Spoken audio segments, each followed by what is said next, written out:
देखिए, इनके पास दिल्ली में जाकर बैठने की इजाज़त नहीं है। कोई कार्यक्रम करना होता है उसकी इजाज़त लेनी पड़ती है, कोई एजिटेशन करना होता है उसकी इजाज़त लेनी पड़ती है। हम भी अपने शहर में भी अगर कोई धरना प्रदर्शन करते हैं तो प्रशासन से इजाज़त लेते हैं, तो इन्होंने तो ले नहीं रखी इजाज़त। तो इजाज़त ले लें, फिर तो इनके जाने पर विचार किया जा सकता है। जब तक इजाज़त नहीं है तब तक कैसे जाने दिया जा सकता है? ये यहाँ से जाएंगे फिर जाके हरियाणा में बैठ जाएंगे। पर जिस तरह से इनकी मांगे हैं सर, आप किस तरह से देख रहे हैं?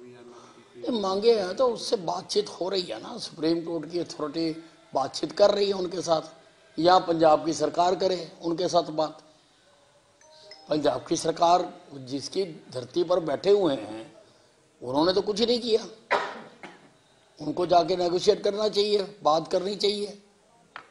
बट उनका इस तरह से उग्र होना आपको लगता है भी नहीं होना चाहिए? नहीं, ये आंदोलन में उग्र होने का क्या मतलब है? हिंदुस्तान की तो पहचान है कि गांधीवादी तरीके से आंदोलन किए गए सारे, और उनको एक्सेप्ट भी किया गया, तो उग्र होने से तो कुछ नहीं होता।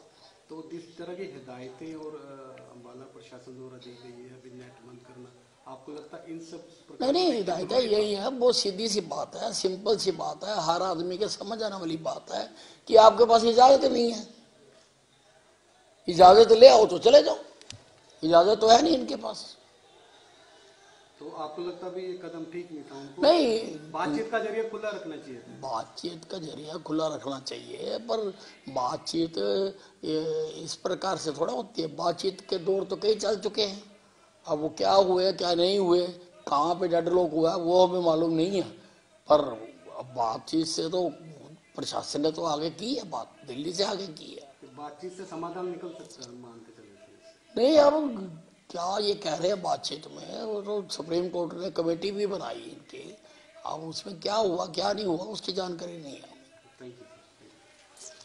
किसान आंदोलन की आहट एक बार फिर दिखाई दे रही है, और अभी किसान अड़े हुए हैं कि 100 किसानों का जत्था, 101 किसानों का जत्था आज दिल्ली के लिए रवाना होगा। कैसे देखते हैं आप? देखिए, जहाँ तक आप हरियाणा की बात करें, हरियाणा तक का तो कोई इश्यू है नहीं। हमने तो सारी फसलों पे एमएसपी देने का काम किया है।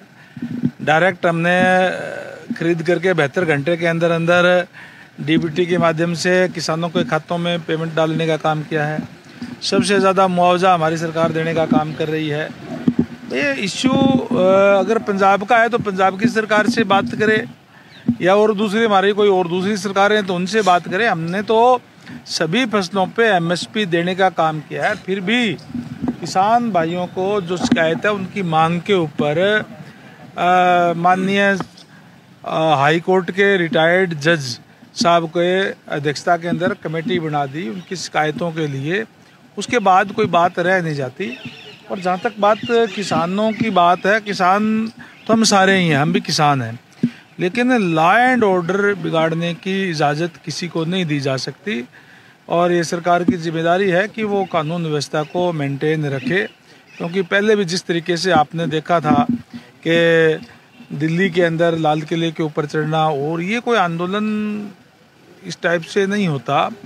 मांग हो, कोई बातचीत हो, वो अच्छी बात है, लेकिन इस तरीके से हो वो अच्छी बात नहीं है। वो कह रहे हैं कि पैदल जाना चाहते हैं, पहले आप कह रहे थे कि ट्रैक्टर ट्रॉली लेके नहीं जाने दिया जाएगा, अब हम पैदल जा रहे हैं। पैदल सारी चीज़ों पे नज़र है, सारी चीज़ें सरकार देखते हुए लॉ एंड ऑर्डर मेंटेन रहे, इस बात की जो है सुनिश्चित सरकार की तरफ से किया जाएगा। सर, विपक्ष ये कह रहा है कि तमाम जो किसान हैं वो पैदल जा रहे हैं, और इसके साथ साथ हरियाणा सरकार को किस बात का डर है जब तमाम सुविधाएं किसानों को हरियाणा सरकार ने दे रखी है? विपक्ष क्या कहता है क्या नहीं कहता, विपक्ष तो केवल और केवल कई बारी इस टाइप के बयान देने का काम करता है कि माहौल खराब हो।